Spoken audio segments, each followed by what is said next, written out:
dia a todos. Hoje, nessa manhã de sexta-feira, ocorreu um acidente que infelizmente deixou 2 jovens gravemente feridos e um deles, infelizmente, não resistiram. Mas vamos falar de coisa boa? Vamos falar sobre a chegada dos espanhóis e os portugueses que chegaram na América. É com você, Maria. Olá, Letícia, olá a todos. Estamos aqui para falar da chegada das primeiras esquadras portuguesas e espanholas nas Américas. A chegada das primeiras esquadras portuguesa e espanhola às Américas é considerada um dos marcos mais significativos da história mundial. Esses eventos deram início à colonização europeia nas Américas, alterando profundamente as sociedades indígenas e influenciando os rumos políticos, econômicos e culturais da Europa e do mundo. Tanto Cristóvão Colombo, a serviço da Espanha, quanto Pedro Álvares de Cabral, a serviço de Portugal, tiveram um papel central nesse processo de expansão marítima e territorial. Olá, hoje estamos aqui para falar sobre um fato ocorrido, sobre a chegada das esquadras nas Américas. Portugal vivia em um período de grande expansão marítima e comercial, conhecido como a Era do Descobrimento, que começou no século XV. Portugal já era um reino independente desde 1143 e no século XV passou por uma fase de estabilidade interna após as lutas contra Castela de Crises, de 1383 a 1385. Que terminou com a subida do trono de Dom João I, iniciada a dinastia de Alves. Portugal liderava a exploração dos mares. As primeiras grandes navegações começaram com a conquista de Ceuta, entre 1415. No norte da África, depois disso, os portugueses exploraram a costa africana, estabelecendo feitoriais, pontos comerciais, contatos com diversas culturas. Portugal também desenvolveu as tecnologias e conhecimentos náuticos avançados, como a navegação, como o astrolábio. Também investiu no ensino da navegação, com destaque para a atuação do infante, do Dom Henrique, o navegador. Os portugueses estavam interessados em encontrar comerciais para acessar diretamente as riquezas do Oriente, especiarias, ouro, marfim. Antes de 1500, já havia chegado ao Golfo da Guiné e estavam prestes a controlar o sul da África, o Cabo da Boa Esperança. Pouco antes da chegada da América, Portugal e a Espanha assinaram esse tratado, mediado por descobrir fora da Europa. Isso foi crucial para garantir que a parte oriental do Brasil, a descoberta em 1500, ficasse sob o domínio dos portugueses. A chegada da esquadra espanhola em 1492 por Cristóvão Colombo teve um contexto histórico, onde no século XV a Europa passava por profundas transformações. Entre elas, estímulo ao conhecimento científico e à navegação, buscava por novas rotas para o Oriente devido ao alto valor das especiarias, bloqueio de Constantinopla em 1453, onde o Império Otomano dificultava o acesso às rotas comerciais terrestres, o que levou os europeus a buscarem rotas marítimas. Centralização do poder nas monarquias nacionais, onde reis e rainhas tinham mais recursos para financiar expedições. Progresso técnico, invenção da bússola, astrolábio e caravelas, que facilitaram as grandes viagens. A primeira viagem, que ocorreu em 1492 a 1493, onde Colombo propôs chegar à Ásia, navegando para o oeste, atravessando o Oceano Atlântico, em 3 de agosto de 1492, partiu com 3 navios, Santa Maria, Pinta e Niã. Após uma parada nas Ilhas Canárias, atravessaram o Atlântico até que, em 12 de outubro de 1492, avistaram terra, a ilha de Guanahani, nas atuais Bahamas. Colombo pensou ter chegado à Ásia e chamou os habitantes de índios. Explorou também Cuba e Hispaniola. Esse evento teve algumas consequências e impactos. Teve o início da colonização espanhola nas Américas, contato com povos indígenas e começo da troca colombiana. Plantas, animais, metais, doenças e ideias. conquista dos grandes impérios indígenas, astecas, maias e incas, disseminação de doenças como varíola e sarampo, que dizimaram milhões de indígenas. Estabelecimento do Tratado de Tordesilhas para evitar disputas com Portugal. Colombo realizou 4 viagens e morreu sem saber que havia descoberto um novo continente. Estamos aqui hoje para falar da viagem de Cabral.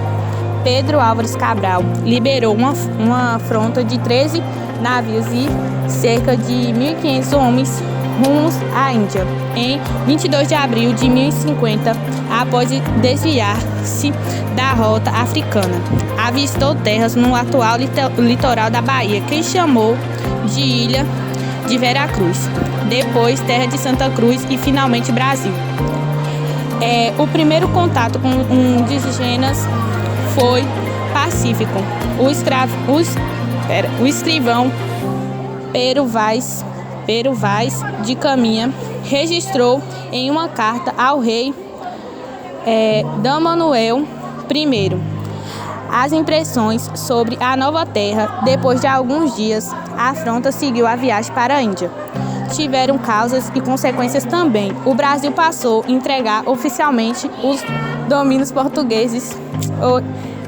O interesse inicial era econômico, exploração do pau-brasil. A colonização efetiva só começou em 1530, com expedições de povoamento. Portugal implantou o sistema das capitais irradiantes e depois o governo geral, introdução da cana-de-açúcar e da escravidão indígena e a africana, marcando o início da colonização econômica do território. Semelhança entre as esquadras, a expulsão marítima e busca por riquezas. Ambas as potências europeias estavam em busca de novas rotas comerciais, especiarias e metais preciosos. Colonização e conquista. Tanto os espanhóis quanto os portugueses estabeleceram colônias e subjugaram os povos indígenas, impuseram sua cultura e religião. Uso da violência e escravidão. Houve uma exploração de mão de obra de indígenas e, posteriormente, africana, com um sistema como a encomenda espanhola e o bandeirismo português. Interesse na evangelização. A conversão dos povos indígenas ao cristianismo foi uma justificativa para a colonização. Diferença entre as esquadras. Data e local de chegada. Os espanhóis, liderados por Cristóvão Colombo, chegaram ao Caribe em 1492. Os portugueses, sob o comando de Pedro Álvares Cabral, chegaram ao Brasil em 1500. Métodos de conquista. A Espanha rapidamente conquistou impérios estruturados, astecas e incas, com o apoio de soldados e aliados indígenas. Portugal adotou uma ocupação mais gradual, baseada no extrativismo do pau-brasil e na instalação de engenhos de açúcar. Administração colonial. A Espanha dividiu suas colônias em vice-reinos e capitanias gerais, com controle direto da coroa. Portugal inicialmente adotou um sistema de capitanias e hereditarias, mas depois centralizou o governo do Brasil. Exploração econômica.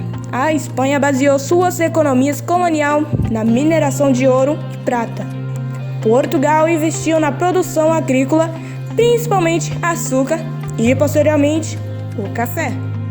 A chegada da esquadra portuguesa, em 1500, liderada por Pedro Álvares de Cabral, também tem um contexto histórico, onde Portugal já liderava a navegação marítima no século XV. Em 1498, Vasco da Gama chegou à Índia contornando a África, garantindo a Portugal acesso ao comércio de especiarias.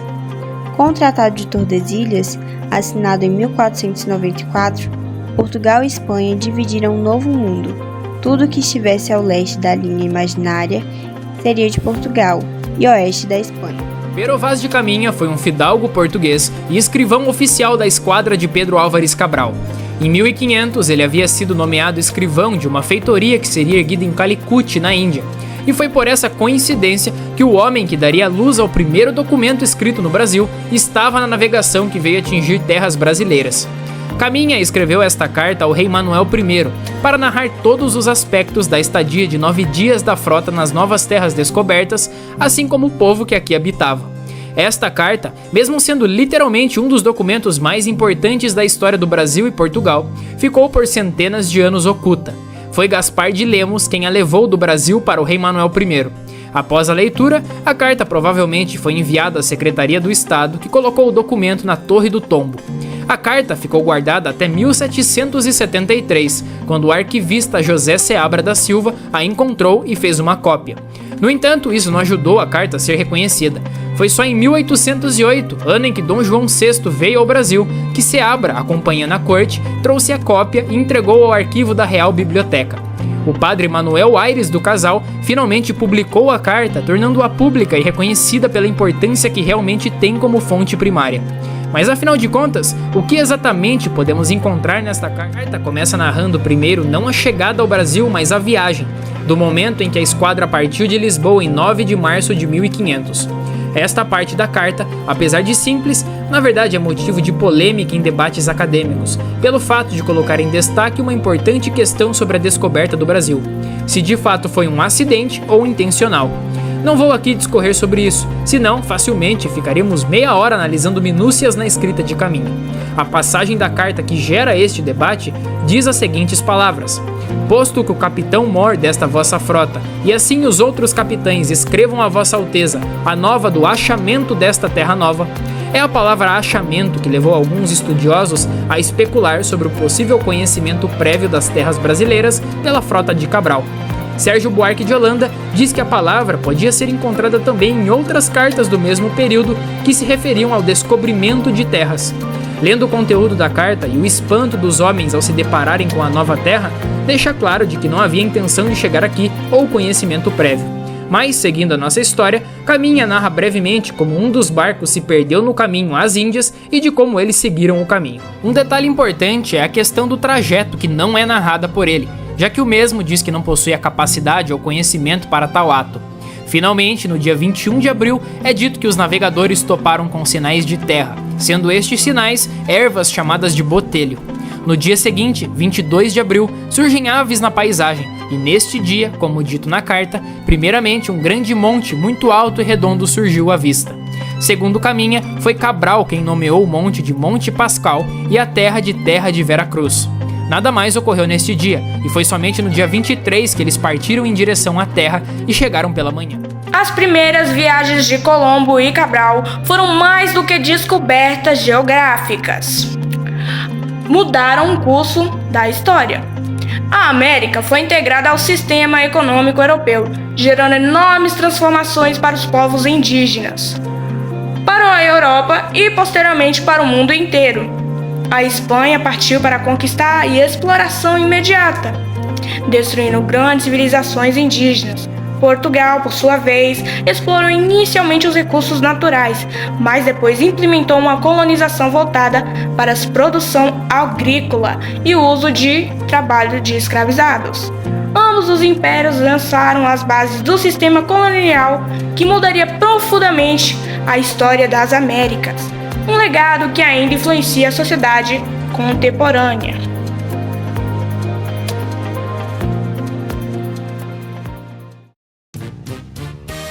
Virou. Mas vamos falar de coisa boa? Vamos falar sobre a chegada dos portugueses e os espanhóis que chegaram onde mesmo? Nas Américas! Olá, hoje vamos falar sobre Olá a todos, hoje estamos aqui para falar sobre um fato ocorrido. Oi, gente, estamos aqui para falar hoje da viagem de Cabral. Devagar. Olá, Letícia, olá a todos. Estamos aqui para falar sobre a primeira chegada dos portugueses e espanhóis. Capitais, herediários. Olá, bom dia a todos. Hoje, nessa manhã de sexta-feira. Antes das esquadras portuguesas chegarem nas Américas. Olá, Letícia. Olá a todos. Estamos aqui para falar sobre... Esta família é muito unida.